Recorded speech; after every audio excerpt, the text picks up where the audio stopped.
आज राधिका की अपने ससुराल में पहली रसोई थी। न ही रसोई घर में दाल थी, न चावल, न सब्जियां, न मसाले। पूरा किचन खाली पड़ा हुआ था। राधिका भागकर बाहर आई तो हॉल में उसके सास, ससुर, जेठ, जेठानी, पति विनोद सब लोग मौजूद थे। सासू माँ, किचन में तो कोई सामान ही नहीं है, मैं खाना कैसे बनाऊं? आप लोग तो इतने अमीर हैं, फिर भी कोई सामान नहीं है। विनोद, तूने बहू को कुछ बताया नहीं क्या? बहू, हम लोग भले ही पैसे वाले हैं, लेकिन लोगों से मांग कर खाते हैं। यही कारण है कि हम इतने अमीर हैं। मैं कुछ समझी नहीं सासू माँ, क्या हम लोग भीख मांग कर खाना खाएंगे? अरे नहीं देवरानी जी, बाहर मोहल्ले में आओ, दाल, सब्जी, आटा, नमक, जिस भी चीज की जरूरत है उनसे मांग लेना, उसके बाद ही खाना बना पाओगी तुम। ये सुनकर राधिका को अजीब लगा, लेकिन ससुराल वालों ने जबरदस्ती घर के बाहर सामान लाने भेज दिया। तभी उसे गांव की एक लड़की नेहा ने देख लिया। अरे भाभी, आप तो अभी अभी ससुराल आई हो, बाहर क्यों घूम रही हो?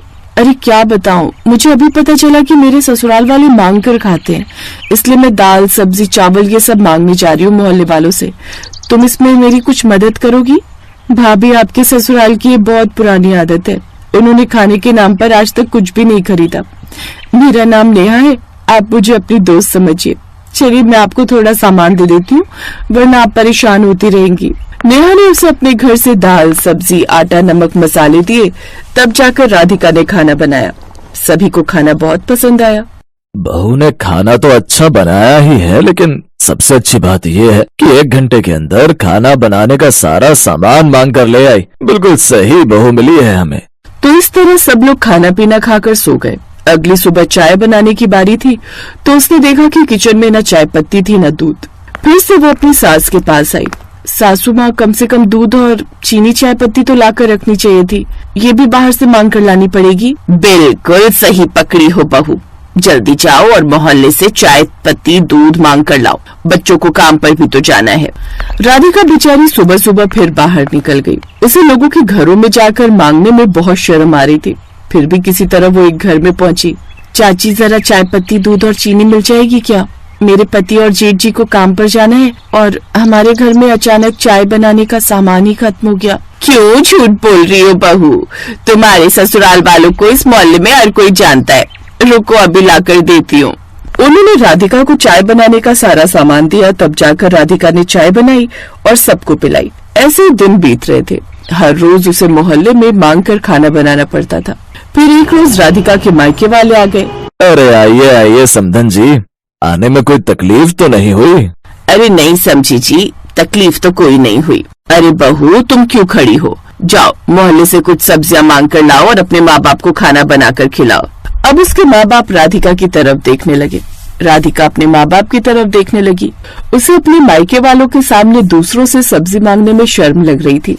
मेरे ससुराल वालों ने तो मेरे माँ बाप के सामने सब्जियां मांगने भेज दिया। ऐसा करती हूँ, जल्दी से नेहा के घर जाती हूँ। राधिका भागकर नेहा के पास गई और उसे सारी बात बताई। भाभी, अब आपको कुछ न कुछ सोचना ही पड़ेगा।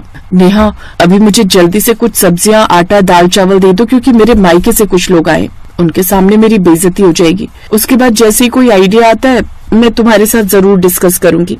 खैर, उस वक्त नेहा ने राधिका को खाना बनाने का सारा सामान दे दिया। नेहा घर आई, खाना बनाया और अपने माँ बाप को खिलाया। अब ये हर दिन का काम हो गया था। राधिका को शर्म आती थी। फिर अचानक एक रोज राधिका को उल्टी आने लगी। जब उसने डॉक्टर को दिखाया तब पता चला कि वो प्रेग्नेंट। खैर, राधिका मौका पाकर तुरंत अकेले में नेहा से मिली। नेहा, तुम्हें पता है मैं प्रेग्नेंट हूँ। मेरे दिमाग में एक नया आइडिया है जिससे मैं अपने ससुराल वालों की मांगने वाली आदत हमेशा हमेशा के लिए खत्म कर सकती हूँ। राधिका ने सारा प्लान नेहा को समझा दिया और वो अपने घर आ गई। शाम को नेहा ने पूरे गांव वालों और गांव के डॉक्टर को एक जगह इकट्ठा किया। डॉक्टर साहब और गांव वालों, मेरी बात ध्यान से सुनिए। आप सबको पता ही है कि राधिका भाभी के ससुराल वालों की मांगने की बहुत बुरी आदत है। उस आदत को सुधारने के लिए मैं आपको एक प्लान समझाने वाली हूँ। आप सबको मेरा साथ देना होगा। नेहा ने सारा प्लान गांव वालों और डॉक्टर को समझा दिया। अरे वाह बेटा, ये तो बहुत बढ़िया आइडिया है, हम सब इसमें तुम्हारा साथ देंगे। रात में जब राधिका के ससुराल में सब लोग मौजूद थे तभी डॉक्टर साहब उनके घर पहुँचे। देखिए, आपके घर नया मेहमान आने वाला है तो जो भी बहू कहे उसे वही खिलाना पड़ेगा, क्योंकि इस दौरान बहू का जो भी खाने का मन करेगा वो दरअसल उसके बच्चे के लिए जरूरी होगा। इसीलिए महिला का वो सब खाने का मन करता है। डॉक्टर साहब, फिक्र मत करिए, हमारी बहू जो कहेगी हम उसे वही खिलाएंगे ताकि बच्चा स्वस्थ पैदा हो। खैर, इतना बोलकर डॉक्टर साहब चले गए। बहू जल्दी से बता तुझे क्या खाने का मन कर रहा है। सासू माँ मेरा तो मटर पनीर खाने का मन कर रहा है।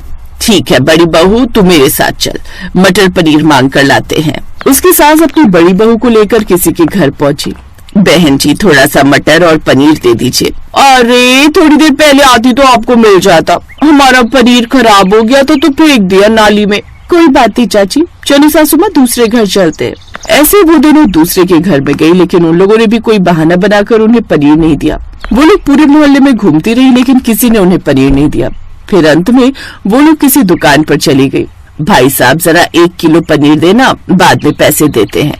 अरे बहन जी सारा पनीर तो आज बिक गया। दुकान वाले ने भी उन्हें उधार पनीर देने से मना कर दिया। थक हार कर उसकी सास ने फैसला किया, लगता है पहली बार हमें पनीर खरीद कर लाना पड़ेगा बाजार से। पहली बार उसकी सास मटर पनीर खरीद कर लाई और बनाकर अपनी बहू को खिलाया। बहू इस घर के होने वाले चिराग के लिए पहली बार मैं पनीर खरीद कर लाई हूँ। लगता है प्लान काम कर गया। लेकिन 1 घंटे बाद फिर से राधिका को भूख लगने लगी। सासू माँ मेरा भिंडी की सब्जी खाने का मन कर रहा है। देवरानी जी अभी 1 घंटे पहले तो मटर पनीर खाया था, इतनी जल्दी फिर से भूख लगाई। बहू कैसी बातें कर रही हो, सुना नहीं था डॉक्टर साहब ने क्या कहा था? जो भी बहू का खाने का मन है वो दरअसल इसके बच्चे का खाने का मन हो रहा है। जाओ जल्दी से भिंडी मांग कर लाओ। माँ ऐसा करता हूँ, पूरी मार्केट किचन में लाकर रख देता हूँ। विनोद बाजार गया और अगले 1 साल के लिए सारा सामान लाकर किचन में रख दिया। अब उस घर का कोई भी इंसान खाना बनाने से पहले कुछ भी मांगने मोहल्ले में नहीं जाता था। फिर एक रोज नेहा उनके घर आई। चाची मेरे घर में कुछ मेहमान आए हैं, अचानक दूध खत्म हो गया, क्या आपके पास थोड़ा दूध होगा? अरे हाँ बेटा बिल्कुल, हमारे पास अब हर चीज है, जो चाहो ले जाओ। आपका बहुत बहुत धन्यवाद चाची, आप तो बहुत अच्छी हो। खैर दूध लेकर नेहा वहाँ से चली गई, लेकिन नेहा के धन्यवाद बोलने की वजह से उसकी सास को बहुत अच्छा लगा। आज पहली बार किसी को कुछ देकर जो खुशी मुझे मिली है वो खुशी मैं बयां नहीं कर सकती। आज मुझे सबक मिल गया है कि हमें हमेशा किसी से मांग कर नहीं खाना चाहिए। आज के बाद हम लोग किसी से भी मांग कर नहीं खाएंगे। तो इस तरह उस दिन के बाद राधिका के ससुराल वालों का मांग कर खाना बंद हो गया। अब सब लोग खुशी खुशी रहने लगे।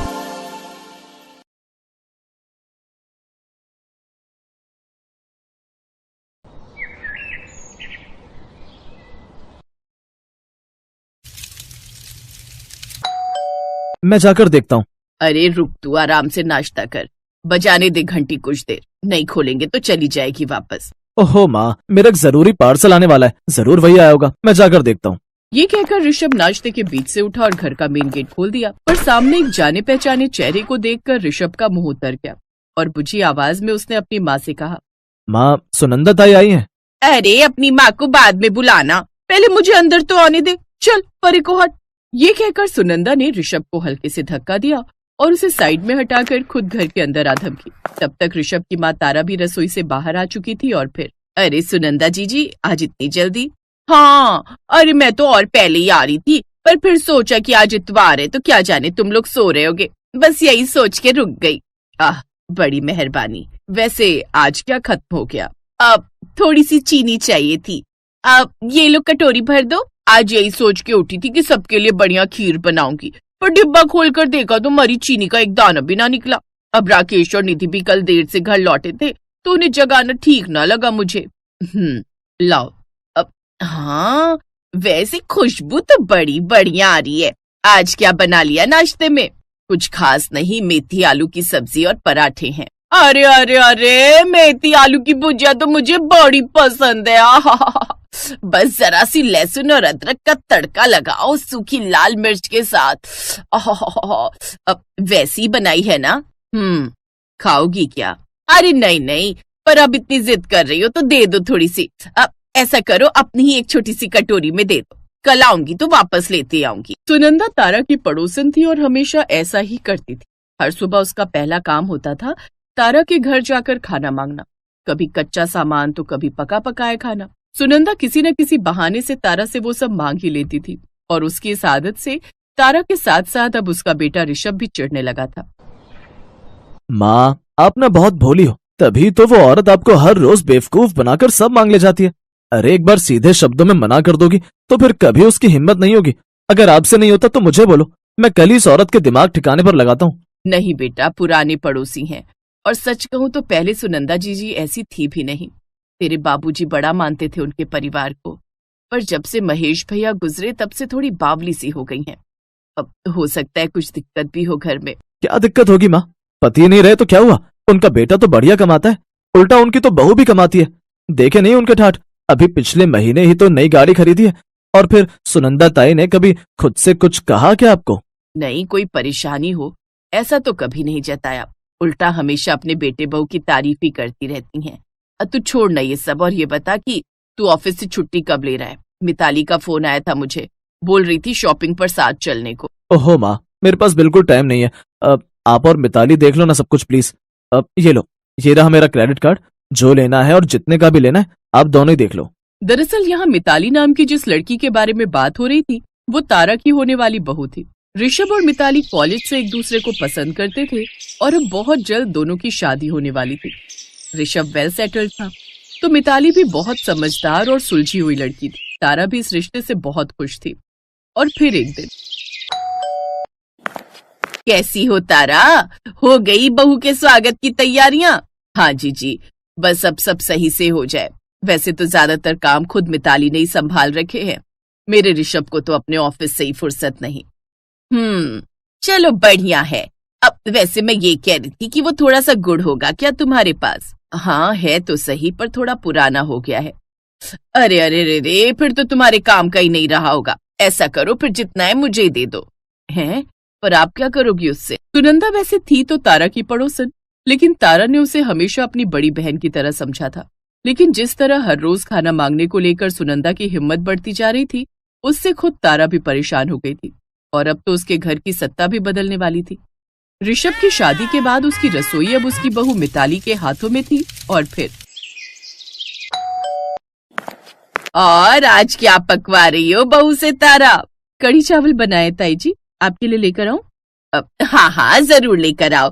कढ़ी तो मुझे वैसे भी बहुत पसंद है। मिताली ने फौरन एक प्लेट में कढ़ी चावल लगाकर सुनंदा को दिए, जिन्हें सुनंदा ने कुछ ही मिनटों में खत्म कर दिया और फिर बड़े प्यार से बोली, वाह भाई वाह, मजा आ गया। बहुत ही बढ़िया कढ़ी बनाई बहू, जुग जुग जियो। अब ऐसा करो, इस कटोरी में थोड़ी सी कढ़ी मुझे दे भी दो। जी बस अभी लाई। मिताली के लिए ये पहली बार था, इसलिए उसे कुछ खटका नहीं। लेकिन फिर कुछ दिनों बाद, सुनो जी, ये सुनंदा ताई की क्या दिक्कत है? अरे कुछ नहीं, एक नंबर की लालची औरत है। हर रोज खाना मांगकर खाने की आदत हो गई है। माँ को तो उसने अपने झांसे में ले रखा है, पर तुम उसके चक्कर में मत पड़ना। साफ साफ मुंह पर मना कर देना। मिताली ने उस वक्त ऋषभ से कुछ नहीं कहा और चुपचाप रसोई में जाकर अपना काम करने लगी। और फिर अगले दिन, और भाई तारा कहाँ हो? वो माँ जी की तबीयत थोड़ी ठीक नहीं थी तो वो अपने कमरे में आराम कर रही हैं। जरूरी काम हो तो मैं बुला लाऊं उन्हें? अरे नहीं, मैं तो बस थोड़ा सा सरसों का तेल लेने आई थी। अच्छा चलो कोई नहीं, मैं बाद में आती हूँ। नहीं रुकिए, मैं लाती हूँ। इसके बाद मिताली ने सुनंदा की लाई हुई छोटी सी बोतल में सरसों का तेल भरकर उसे दे दिया, जिसे लेकर सुनंदा वापस अपने घर चली गई। और फिर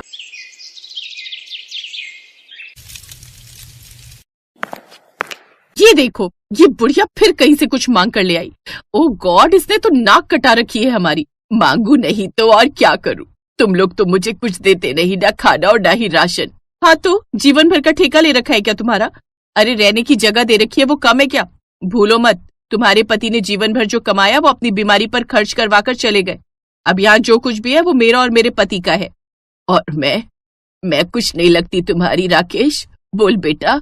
अब मैं क्या कहूँ माँ, मेरा कहना तुम सुनती कहो। कब से कह रहा हूँ छोड़ आता हूँ तुम्हें किसी अच्छे वृद्धाश्रम में, वहाँ तुम भी खुश और यहाँ हम भी खुश। लेकिन तुम्हें तो मेरी बात समझ में नहीं आती है ना। हाँ बेटा, तू सही कह रहा है। शायद मेरे ही समझने में गलती हो गई। मोहल्ले में तुम लोगों की इज्जत बनी रहे इसके लिए कभी किसी से कुछ नहीं कहा, लेकिन अब लगता है कि तू ही सही है। अब जब बहू ने ही कह दिया है कि ये घर मेरा नहीं तो फिर आप हमारे साथ रहेंगी जीजी, हमारे घर में, जो आज से आपका भी है। तारा तुम? हाँ जीजी, बहुत अच्छा हुआ जो मिताली के कहने पर मैं उसके साथ तुम्हारे पीछे पीछे चली आई। क्यों जीजी, क्यों कभी कुछ नहीं बताया? क्या बताती तारा कि मेरे खुद के बेटे को मेरी परवाह नहीं। मेरी बहू मुझे एक वक्त का खाना तक नहीं पूछती, आस पड़ोस से मांग मांग कर गुजारा चला रही हो। ये कैसे बताती तुम्हें और किस मुंह से बताती? कसूर तो आखिर मेरी परवरिश का ही है ना। नहीं ताई जी, कसूर आपका नहीं, बल्कि जिसका है वक्त उसे उसकी सजा जरूर देगा। अभी आप हमारे साथ चलिए, आज से आप हमारे साथ रहेंगी। मैं आपको खाना खिलाऊंगी अपने हाथों से बनाकर। नहीं बेटा, मैं ऐसा नहीं कर सकती। मैं तुम लोगों पर कैसे बोझ बन जाऊं, और ऋषभ वो क्या कहेगा? उन्हें मैं समझा लूंगी ताई जी, आप बिल्कुल चिंता मत कीजिए। बस अपनी बहू पर भरोसा रखिए और चलिए मेरे साथ। ये कहकर मिताली ने सुनंदा को गले से लगा लिया और सुनंदा में अब उसे ना कहने की हिम्मत नहीं। उसने एक बार भी पलटकर अपने बेटे बहू की तरफ नहीं देखा और मिताली और तारा के साथ चल दी, अपनी बची हुई जिंदगी को अपने आत्मसम्मान के साथ जीने के लिए।